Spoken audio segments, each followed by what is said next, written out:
Hello friend, welcome to our YouTube channel Udaan the fly. पिछली class में हम लोगों ने एलसीएम एंड एचसीएफ चैप्टर पे डिस्कस किया हुआ था।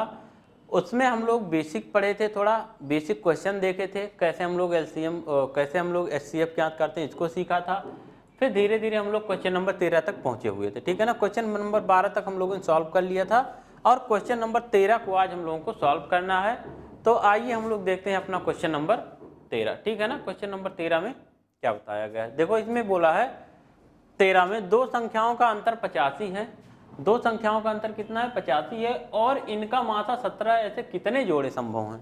ऐसे कितने जोड़े संभव? देखो हम लोग जोड़े वाला सवाल पढ़ रहे थे, देखते हैं। दो संख्याओं का अंतर 85 है, एक संख्या हमारी x है और एक संख्या हमारी y है, ठीक। सॉरी, इनका अंतर, एक संख्या x है और दूसरी संख्या y है और इनका अंतर कितना है? 85 है।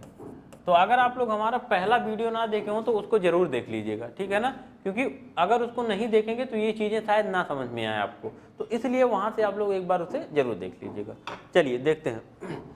अंतर इनका 85 है और इसमें कहा गया है कि मासा इनका 17 है। अच्छा ये बताओ, अगर मासा 17 है तो 17 इसमें भी रहेगा, 17 इसमें भी, तो अगर हम 17 बाहर करेंगे तो 17 है माइनस 17 भी बन जाएगा और बराबर ये क्या है? 85 है। अब ये बताओ, 17 से हम भाग दे देते हैं तो यहाँ पे a बचेगा माइनस यहाँ पे b बचेगा और 17 से भाग देंगे तो ये 5 बचेगा। मतलब a माइनस b कितना आ गया? 5 आ गया। a माइनस b कितना आ गया? 5 आ गया। और a और b ऐसी संख्याएं हैं कि आपस में क्या हैं? सह अभाज्य हैं, ठीक है ना। a और b आपस में क्या हैं? सह अभाज्य हैं। चलिए, ये आपस में सह अभाज्य हैं। सह अभाज्य का मतलब हमने बताया था कि ऐसी दो संख्याएं जिनमें कुछ कॉमन ना हो एक के अलावा, वही आपस में सहअभाज्य कहलाती हैं। चलो अब देखो, इनका हम लोग तोड़ते हैं, ऐसी दो संख्याएं सहअभाज्य बनाते हैं कि जिनका मासा क्या हो? 1 हो। चलिए a का मान सबसे पहले तो हम लोग ले लेते हैं 6 और b का मान ले लेते हैं 1। तो क्या 6 और 1 का अंतर 5 है? बिल्कुल। और 6 और 1 की अगर हम बात करें तो दोनों आपस में सहअभाज्य हैं। अगला जोड़ा हमारा, देखो हम लोग जोड़े बना रहे हैं, जोड़े, ठीक, जोड़े पे काम कर रहे हैं। अगला जोड़ा हमारा, यहाँ पे ले लो 5, सॉरी यहाँ पे ले लो 7 और यहाँ पे ले लो 2। क्या 7 में से 2 गया? 5 आएगा। और इन दोनों आपस में क्या है? सहअभाज्य हैं। अगला आप ले लो 8 और अगला आप ले लो 3। 8 में से 3 गया? 5 आएगा, आपस में सहअभाज्य हैं। अगला ले लो 9 और ये ले लो 9 में से 4 गया 5, 9 ले लो और 4 ले लो।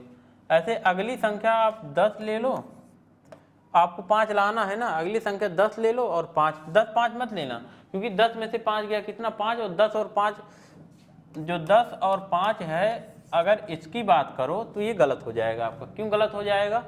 क्योंकि दोनों में 5 कॉमन है, तो हमें ऐसी संख्या लेना जिनमें कुछ कॉमन ना हो। आप 11 ले लो और कितना ले लो? 11 ले लो, 11 ले लो और 6 ले लो। ऐसे ही आप देखेंगे ना तो ये बढ़ती चली जाएगी, अनंत तक मान आएगा। अगर अंतर वाला क्वेश्चन रहता है तो इसके जो है इतने मान आते हैं कि हम लोग संभव ही नहीं कर पाते हैं, ठीक है ना, तय नहीं कर पाएंगे। तो इसका हम लोग आंसर कह देंगे, अगर अनंत दिया रहेगा तो अनंत हो जाएगा, नहीं तो तय नहीं कर सकते, ठीक है ना, सीधा सीधा आंसर हो जाएगा। तो देखो कितने जोड़े बन रहे, ऐसे बनते चले जाएंगे, क्योंकि अंतर की बात है ना। तो ऐसे आप अंतर बड़ी संख्याएं बड़ी करते चले जाओ और अंतर 5 आता चला जाएगा, ठीक। तो ऐसे क्वेश्चन में हम लोग क्या कहेंगे कि संभव नहीं या तय नहीं कर सकते, या तो ऑप्शन पे डिपेंड करता है। अगर ऑप्शन में आपके दिया होगा कि अनंत, तो अनंत उत्तर हो जाएगा। चलिए आगे बढ़ते हैं अपने अगले सवाल पे। क्वेश्चन नंबर 14 देखते हैं। 14 नंबर का क्वेश्चन देखो क्या कह रहा है। इस 14 नंबर के क्वेश्चन में आपका दिया हुआ है दो संख्याओं का भागफल 15 है और इनका मासा 24 है। ऐसे कितने जोड़े संभव हैं? दो संख्याओं का भागफल 15 है, तो हमारी पहली संख्या क्या है? a है और दूसरी संख्या क्या है? b। सॉरी, हमारी पहली संख्या x है और दूसरी संख्या y है। x बटा y बराबर क्या कहा है? 15 है। और इनका मासा 24 है, मतलब x में भी 24 है और y में भी 24 है। तो इसका मतलब 24a और बटा 24b बराबर क्या? 15। 24 से 24 कट गया, तो a बटा b बराबर कितना? 15। a बटा b क्या? 15। अब आप ऐसी दो संख्याएं ढूंढें, हमको क्या करना है? ऐसी दो संख्याएं ढूंढना है जिनमें क्या हो, जिनका आपस में भाग देने में 15 है और आपस में सहभाज्य हो। तो आप क्या ढूंढोगे, ऐसी केवल एक ही जोड़ा संभव होगा, वो भी किसका, ऐसा एक ही जोड़ा संभव होगा, वो भी कितने का। अगर हम लोग जोड़ा बनाएंगे तो देखो वो जो जोड़ा होगा ना वो किसका होगा, 15 का और 1 का, क्योंकि भागफल वाले में हमेशा एक ही जोड़ा बनता है, इसको याद रख लीजिए। भागफल में हमेशा एक जोड़ा बनेगा और गुणनफल में हमेशा लगभग 2 जोड़े बनते हैं। भागफल में 1 जोड़ा, गुणनफल में 2 जोड़ा, और अंतर वाले में अनंत जोड़े, और योगफल वाले में निकालना पड़ता है, ठीक है ना। बस यही 4 तरीके के क्वेश्चन, एक तो जोड़ का, एक तो घटाव का, एक तो गुणा का, एक तो भाग का पूछा जाता है। हमने कहा गुणा वाले में लगभग 2 ही जोड़ा हमेशा आंसर आता है, भाग वाले में हमेशा 1 जोड़ा आएगा, जैसे यहाँ पे हमने देखा हमेशा 1 जोड़ा आएगा, और अंतर वाले में हमेशा अनंत जोड़े आएंगे, और योगफल वाला आपको निकालना पड़ेगा, ठीक है ना। बस यही है। आगे आते हैं 15 नंबर के सवाल पे। देखो अपना टाइप हमारा बदल गया, टाइप 4। देखो कितना इंपॉर्टेंट सवाल आ गया। अब टाइप 4 में देखो बहुत ही इंपॉर्टेंट सवाल है, ठीक। टाइप 4 में क्या है, ऐसे क्वेश्चन एग्जाम में खूब पूछे जाते हैं। देखें, बोला है एक आयताकार कमरे की लंबाई और चौड़ाई क्रमशः 10.5 मीटर और 9 मीटर है। इस फर्श में अधिकतम क्षेत्रफल वाले बराबर बराबर नाप के वर्गाकार पत्थर लगाए जाने हैं, तो बताइए पत्थर के प्रत्येक भुजा की लंबाई क्या है और पत्थरों की कुल संख्या क्या है। देखो इसका मतलब इनमें हमें मासा ज्ञात करना होता है। जो लंबाई चौड़ाई का मासा आता है वही हमारा पत्थर की क्या हो जाती है, प्रत्येक पत्थर की भुजा की लंबाई हो जाती है। दोनों का जो मासा होता है वही प्रत्येक पत्थर की लंबाई की भुजा की लंबाई हो जाती है, और उसके बाद फिर हम लोग उसी से संख्या निकाल लेते हैं। आइए देखते हैं। सबसे पहले देखो प्रत्येक पत्थर की भुजा की लंबाई, भुजा की लंबाई, भुजा की लंबाई हमने क्या कहा, भुजा की लंबाई जो होती है ना वही बराबर होता है यहाँ पे जो लंबाई चौड़ाई दिया होता है 10.5 और क्या है 9 का मासा, ठीक है ना। तो इनका मासा आप याद कर लो। देखो ये मीटर में दिए हैं, 10.5 मीटर और 9 मीटर, 10.5 मीटर और 9 मीटर, ठीक। इसको हम लोग सेंटीमीटर में बदल लेते हैं, तो 100 से गुणा कर देंगे तो ये हो जाएगा 1050 सेंटीमीटर और ये हो जाएगा 900 सेंटीमीटर। अब इनका हम लोग क्या ले लेते हैं, मासा ऐसे ज्ञात किया जाता है ना।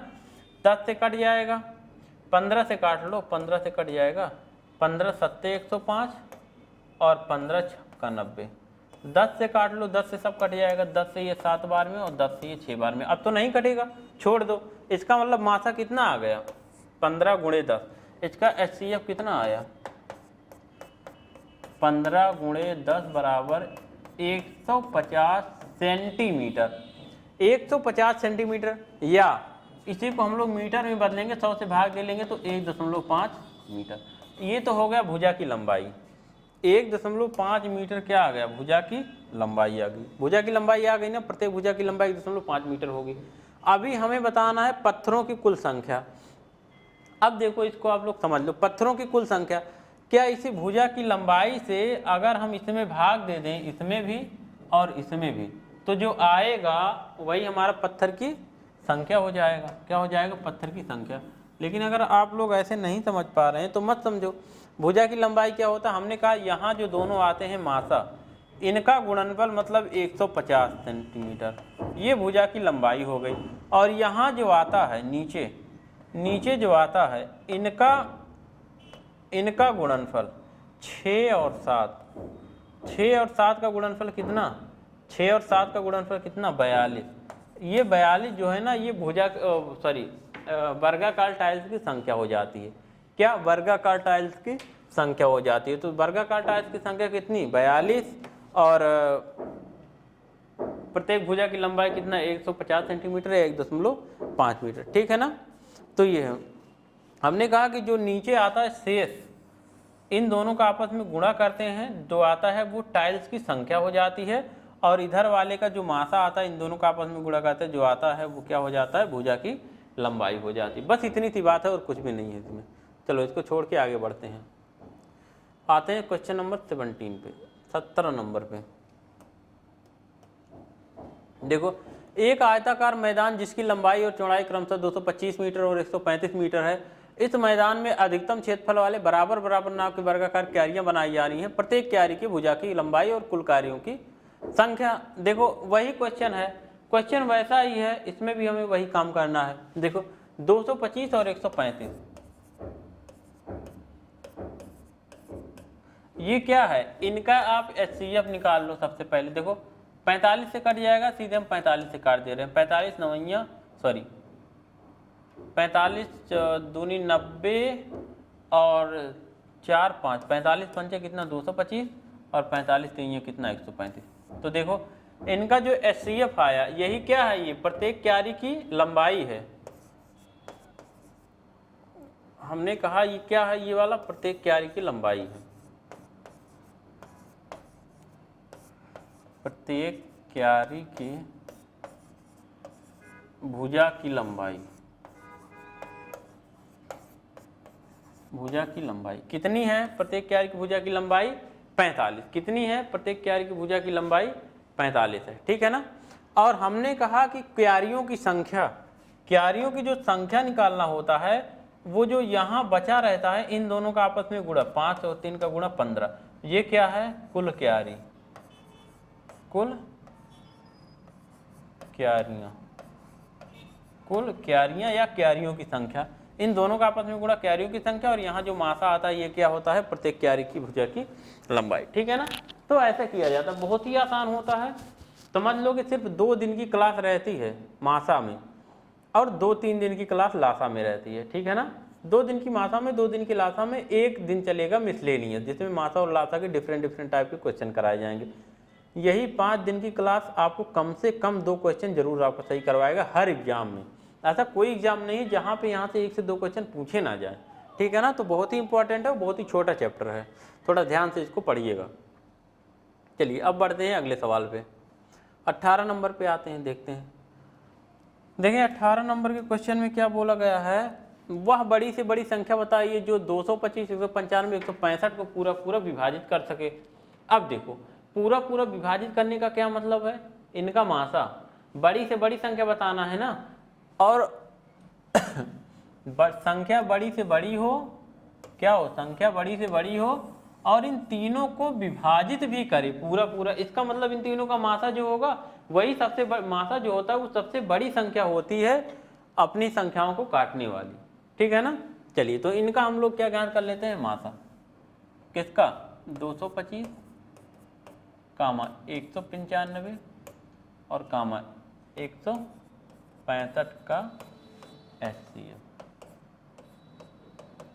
इनका हमें क्या ज्ञात करना पड़ेगा, 225, 195 और इसका क्या HCF, ठीक है ना, 165 का। अब ये बताओ आप इनका मासा ज्ञात कर लो। इनका मासा देखो क्या है, किससे कटेगा, 5 से तो सब कट जाएगा, आप फटाफट पहले 5 से काट लो, या 15 से भी कट जाएगा ना, 15 से भी कट जाएगा। चलो 5 से एक बार काटते हैं, फिर 3 से काट लेंगे। 5 से काटोगे 5 चूँकि 20 और 5 पचे 25, 5 से काटोगे तो 5 3 15 और 5 9 45, 5 से काटोगे तो 5 3 15 और 5 2 सॉरी 5 3 15 और 5 3 फिर 15, 37 बार में, फिर 3 से काट लो, 3 से काट लो, 3 से 15 बार में, 3 से 13 बार में, 3 से 11 बार में, ठीक है ना। तो यहाँ पे देखो हमारा HCF क्या आया, HCF बराबर क्या आ गया, 5 गुणे 3 बराबर 15, मतलब पर क्या आ गया, 15 ही वो संख्या है जो इन तीनों को पूरा पूरा काटेगी। अब 15 से बड़ी ऐसी कोई संख्या नहीं है, हमने कहा 15 से बड़ी ऐसी कोई भी संख्या नहीं है जो इन तीनों को पूरा पूरा काटे। छोटी है लेकिन बड़ी नहीं है, तो हमें वह बड़ी से बड़ी संख्या चाहिए थी जो कि क्या है 15 है, ठीक। चलें आगे बढ़ते हैं। अब देखो 19वां, देखो टाइप बदल गया, आपका टाइप 5वां है, 19वां है, टाइप 5 का 19वां सवाल। चलो देखो, एक व्यापारी 465 रुपये में कुछ फल खरीद कर लाया और उनमें से कुछ फल वह किस हिसाब से बेच दिया, उनमें से कुछ फल वह बिना लाभ और हानि के 165 रुपये में बेच दिया। तो बताइए प्रत्येक फल का अधिकतम मूल्य क्या है एवं फल व्यापारी के पास कम से कम कितने फल शेष बचे। देखो अधिकतम मूल्य बताना है हमें, अधिकतम मूल्य। अच्छा आप एक दिमाग लगाओ, यहाँ पे दिया है कि उसने इतने रुपए में कुछ फल खरीद के लाया और इतने रुपए में बिना लाभ और बिना हानि के बेचा है 165 में। तो अगर उसने किया होगा, इसका मतलब जो फलों का अधिकतम मूल्य रहा होगा वो इसको भी काटेगा। ऐसी कोई संख्या होगा, ऐसा कोई प्रत्येक फल का मूल्य होगा जो इसको भी काट रहा होगा और इसको भी काट रहा होगा। क्यों? क्योंकि इतने में खरीद के लाया है और इतने में बिना लाभ और हानि के बेचा है। इसका मतलब जितने में खरीदा है उतने में ही बेचा है। क्या इसका मतलब? जितने में खरीदा है उतने में ही बेचा है। और जब जितने में खरीदा है वो इसमें भी है कि कितने में एक एक फल खरीदा है, और उतने में ही अगर बेचा है जितने में खरीदा है, इसका मतलब वो इसमें भी है कि कितने में एक एक फल खरीदा है। बात समझिए, दोनों में है। और दोनों में क्या होगा? ऐसी कोई संख्या हमें ढूंढना है जो दोनों में हो और बड़ी से बड़ी होनी चाहिए, क्योंकि अधिकतम प्रत्येक फल का अधिकतम मूल्य पूछा है, इसलिए संख्या वो बड़ी से बड़ी क्या होगी? दोनों का मासा, दोनों संख्याओं का क्या? मासा। चलिए, तो इसका मतलब हमें क्या बताना है? मैक्सिमम मूल्य, मैक्सिमम प्राइस। मैक्सिमम प्राइस अगर हम ज्ञात करेंगे तो वो क्या हो जाएगा? 465 465 एंड क्या 165 का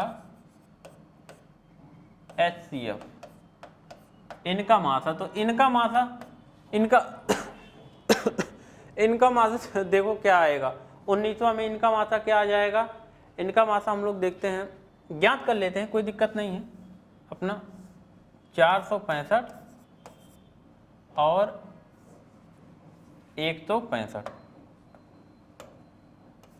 465 और 165। देखो 15 से दोनों कट जाएगा ना, 15 से काट दो या 3 से काट लो, 5 से काट लो, 15 से ही एक बार में काट दे रहे हैं। ठीक है, 15 से हमें पता है तो 15 से एक बार में काट देते हैं। 15 3 45, 1 46, 15 के 15 और 15 दाम में 15 ग्रह में 165।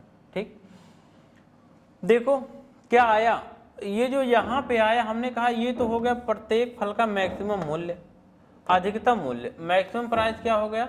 ये वाला हो गया 15 रुपये। प्रत्येक फल का मैक्सिमम मूल्य कितना? 15 रुपये। इसका ये बराबर कितना आ गया? 15 रुपये प्रत्येक फल का अधिकतम मूल्य।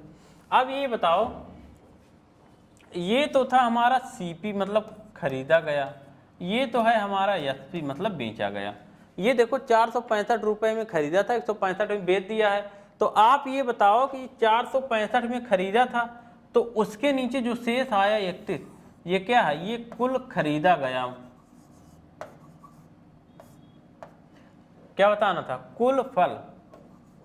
ये हमारा कुल फल है भाई। कुल इतने रुपए में खरीदा था, इसका मान ये है 15 से भाग देने पे। जब 15 रुपये एक फल का मूल्य है अधिकतम, तो 15 से भाग देंगे, 31 बार जाएगा, मतलब 31 सामान लिया है, मतलब कुल कितना फल खरीदा है? 31।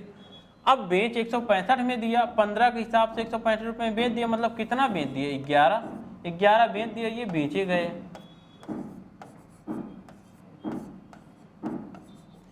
बेचे गए फल, बेचे गए क्या फल? बेचे खरीदे गए फल कुल 11, बेचे गए फल खरीदे गए कुल फल कितना? 31, बेचे गए कुल फल 11। तो शेष बचा फल हमें क्या बताना था? शेष फल, शेष बचे फल। देखो यहाँ पे कम से कम कितने फल शेष बचे, तो शेष कितने बचे? इन्हीं दोनों का अंतर ही तो शेष बचा होगा। भाई आप बताओ, अगर इतना खरीदा और इतना बेच दिया तो इन दोनों का अंतर जो बचा होगा वही तो शेष हो जाएगा। तो इन दोनों का अंतर कितना? 31 माइनस 11 बराबर 20। इसका मतलब 20 फल उसके पास शेष बचे। तो देखो प्रत्येक फल का अधिकतम मूल्य 15, कुल अगर खरीदा गया फल पूछा होता तो 31, बेचा गया फल पूछा होता तो 11, और शेष बचा फल तो खरीदे गए में से बेचा वाला घटा दो तो 20 बचा। ये हमारा क्या है? शेष बचे फल 20। ठीक है ना, आंसर आ गया सारा का सारा। चलिए अब बढ़ते हैं अपने अगले सवाल पे। सवाल नंबर 19 हो गया। सवाल नंबर 20 देखो, टाइप 6वां आ गया, टाइप बदल गया है। इसमें देखो क्या बोला है वह बड़ी से बड़ी संख्या बताइए जिससे 136, 451 और 496 को भाग देने पर प्रत्येक दशा में शेष क्या प्राप्त हो? 1 प्राप्त हो। प्रत्येक दशा में शेष हमें 1 लाना है। अब बताओ देखो जब प्रत्येक दशा में शेष एक लाना है, इनमें ऐसी कोई संख्या में चाहिए जिससे इनको भाग दें तो प्रत्येक दशा में शेष एक आए। तो हम लोग क्या करें कि इनमें सब में से एक एक घटा के जो आए उसी का मासा निकाल लें, तो जो आएगा वही हमारा क्या हो जाएगा, उससे भाग देने पे हमेशा एक। देखो 136 हमें एक लाना है ना, तो सब में से एक घटा दो, 451 माइनस 1 और 496 माइनस 1। तो यहाँ से देखो कितना बचेगा, 135, 450, 495। हमारा 135 बचा, 450 बचा और 495 बचा। देखो हमने क्या कहा, अब हम लोग इनका मासा ज्ञात कर लेते हैं। क्या ज्ञात कर लेते हैं, इनका मासा ज्ञात कर लेते हैं, ठीक है ना। चलिए इनका मासा ज्ञात कर लेते हैं, का HCF, इनका जो HCF होगा वही वो हमारी संख्या हो जाएगी। क्यों, क्योंकि हमने एक कम करके इनको निकाला है, एक कम करके हमें एक शेष चाहिए था, तो जिनका जो मासा आएगा वो इनको तो पूरा 135 काटेगा, लेकिन जब 136 में भाग देंगे तो एक ज़्यादा है, मतलब एक शेष बच जाएगा। 450 तो पूरा कट जाएगा, लेकिन जब 451 को भाग देंगे तो एक शेष बच जाएगा, वही हमें एक चाहिए था ना, इसलिए ऐसा किए हैं। तो इनका मासा कितना, देखो 45 से ये भी कटेगा, 45 से ये भी, 45 से ये कितनी बार में, 3 बार में, 45 से ये 10 बार में और 45 से ये 11 बार में, सॉरी 11 बार में कह रहे हैं। देखें फिर से, 45 से कितनी बार में कटेगा, 4 बार में, सॉरी 3 बार में। 45 से कितनी बार कटेगा, 45 धाम में 4, 45 गुणे 10 और 45 गुणे 11, ठीक। तो मतलब 45 से सारे के सारे कट जा रहे हैं, तो इनका मासा कितना आ जाएगा, 45। तो वही 45 हमारा क्या हो जाएगा, आंसर हो जाएगा, ठीक है। 45 हमारा क्या हो जाएगा, आंसर बन जाएगा। चलिए अगले सवाल पे आते हैं। इसको देखो, सवाल नंबर 21, वह बड़ी से बड़ी संख्या बताइए जिससे 134, 159 और 184 में भाग देने पर प्रत्येक दशा में शेष हमारा क्या आना चाहिए, एक आना चाहिए। प्रत्येक दशा में शेष प्रत्येक दशा में शेष 9 आना चाहिए। वैसे ही है, तो हम लोग क्या करते हैं, 134 माइनस 9 करते हैं, 159 माइनस 9 करते हैं, 184 माइनस 9 करते हैं, देखते हैं क्या आता है। और उसके बाद जो आएगा उसी का मासा ज्ञात कर लेंगे, तो वही हमारा आंसर हो जाएगा। यहाँ से 9 घटा दो तो 9, यहाँ पे 125 बचा ना, यहाँ से 9 घटा लोगे तो 150 बचा, और यहाँ से 184 में से 9 घटाओगे तो 175 बचा। क्या बचा, 175 बचा। अब ये बताओ कि इनका जो मासा आएगा वही हमारा क्या हो जाएगा, आंसर हो जाएगा। तो इन्हीं का क्या निकाल लो, का HCF, और इनका HCF कितना आ जाएगा, देखो 25 से सारे के सारे कटेंगे ना, 25 से 5 बार में, 6 बार में और 7 बार में, तो ये इनका मासा कितना आ जाएगा, 25 हमारा क्या हो जाएगा आंसर, ठीक है ना। इनका मासा आ गया 25, वही हमारा क्या हो जाएगा, आंसर बन जाएगा। चलिए बढ़ते हैं अगले क्वेश्चन पे।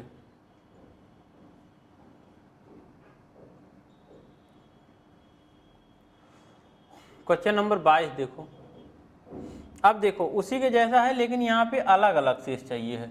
वह बड़ी से बड़ी संख्या बताइए जिससे 121, 170, 243 को भाग दिया जाए तो प्रत्येक दशा में शेष कितना आना चाहिए, अलग अलग आना चाहिए। और वो क्या क्या आना चाहिए, 1, 2, 3, ठीक है ना। प्रत्येक दशा में शेष कितना आना चाहिए, 1 आना चाहिए, 2 आना चाहिए और 3 आना चाहिए, ठीक।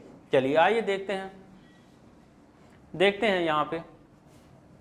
देखो सबसे पहले हमने कहा कि बस कुछ नहीं करो, घटा लो, 121 माइनस 1, 170 माइनस 2 और 243 माइनस क्या दिया, 3 से चाहिए ना भाई। इसमें भाग दें पहले में तो शेष 1 चाहिए, तो इसमें से 1 घटा लो।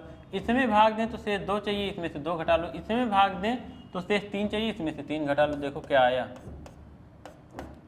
121 में से 1 गए 120, 170 में से 2 गए कितना, 168, और 243 में से 3 गए कितना, 240। अब कोई ऐसी संख्या ढूंढो जो इन सारे के सारे को पूरा पूरा काट दे। ऐसी संख्या ढूंढो, देखो किससे कटेगा, 24 से ये भी कट जाएगा, 24 से ये भी कट जाएगा। क्या 24 से ये कटेगा, 24 पंचे 120 सत्ते, हाँ 24 दूनी 48, ठीक है, ये भी सारे के सारे कटे, तो इनका HCF कितना आ जाएगा 24। देखो 24 से सब कटेंगे तो इन्हीं का क्या निकाल लो, HCF। इनका HCF सबसे बड़ा नंबर क्या है 24 ही सबसे बड़ा नंबर है जिससे पूरे के पूरे कट रहे हैं, तो 24 से हो जाएगा इनका क्या मासा, वही 24 हमारा क्या हो जाएगा आंसर, ठीक है ना, 24 आंसर हो जाएगा। आइए देखते हैं अगले सवाल को। 22 तक हो गया ना, 23 नंबर पे आते हैं।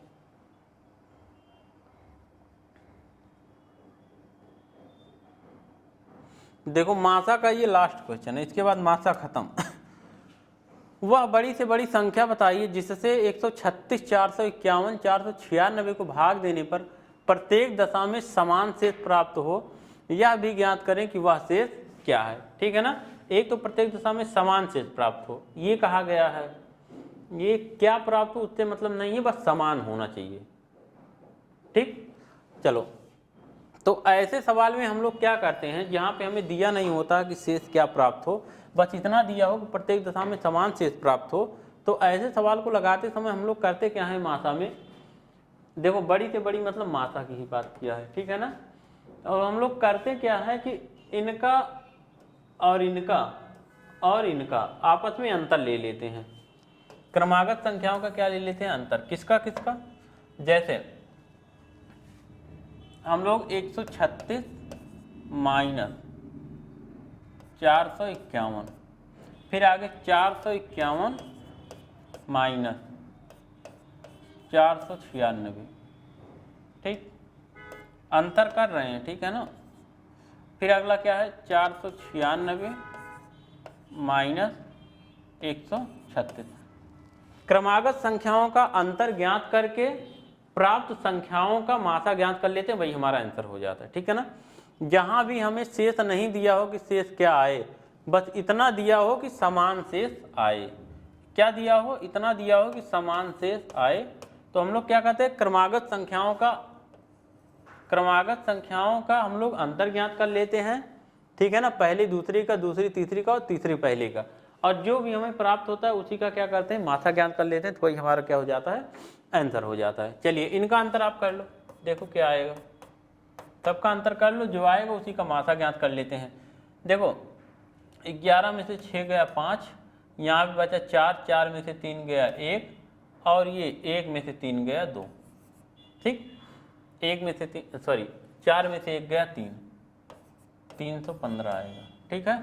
300 कितना आएगा 15 आएगा। देख लो 11 में से 6 गया 5, यहाँ पे बचा 4, 4 में से 3 गया 1, और यहाँ 4 में से 1 गया 3, इनका अंतर कर लो। 6 में से 1 गया 5, यहाँ पे 9 में से 5 गया 4, और 4 में से 4 गया 0। यहाँ देखो 6 में से 6 गया 0, 9 में से 3 गया कितना 6, और यहाँ पे देखो 4 में से 1 गया कितना 3, 4 में से 1 गया 3।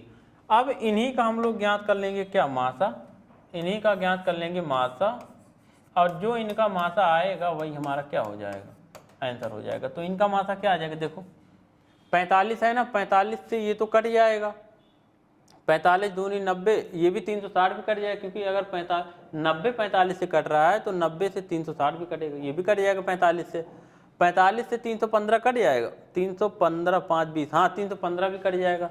तो मतलब इनका HCF कितना 45 ही सबसे बड़ा नंबर है जो तीन के तीनों को काट रहा है, ठीक है ना। तो इनका मासा आ गया 45, इसका मतलब वह संख्या क्या है हमारी 45 ही बड़ी से बड़ी संख्या है जिसको इनमें भाग देने में प्रत्येक दशा में समान शेष आएगा। और हमें एक चीज और पूछा है, समान शेष तो आएगा लेकिन वो शेष क्या है वो भी बताना है, समान शेष प्राप्त हो, एक तो ये बताना है, दूसरा वह शेष क्या है ये भी बताना है। तो उसको हम लोग ज्ञात करने के लिए इसी 45 से इसमें भाग दे लेते हैं, 45 से किसी एक में भाग दे लो, जो आएगा वही शेष हो जाएगा। देखो हम लोग शेष ज्ञात कर लेते हैं, शेष देखते हैं क्या आएगा, 136 में आप 45 का भाग कर लो, 45 3 या 135, तो आपका जो रिमाइंडर आएगा वो कितना आएगा 1 आएगा। तो वो शेष क्या है आपका, शेष जो प्राप्त होगा समान वो 1 है, ठीक है ना, 1 आंसर हो जाएगा, ठीक। चलिए ये बात समझ में आ गई होगी। तो हमारा अब HCF समाप्त है, अब अगली क्लास में हम लोग LCM पढ़ेंगे, ठीक है ना। तो आज के लिए हम लोग इतना ही पढ़ते हैं, अब मिलेंगे अपनी नेक्स्ट क्लास में, तब तक के लिए जय हिंद।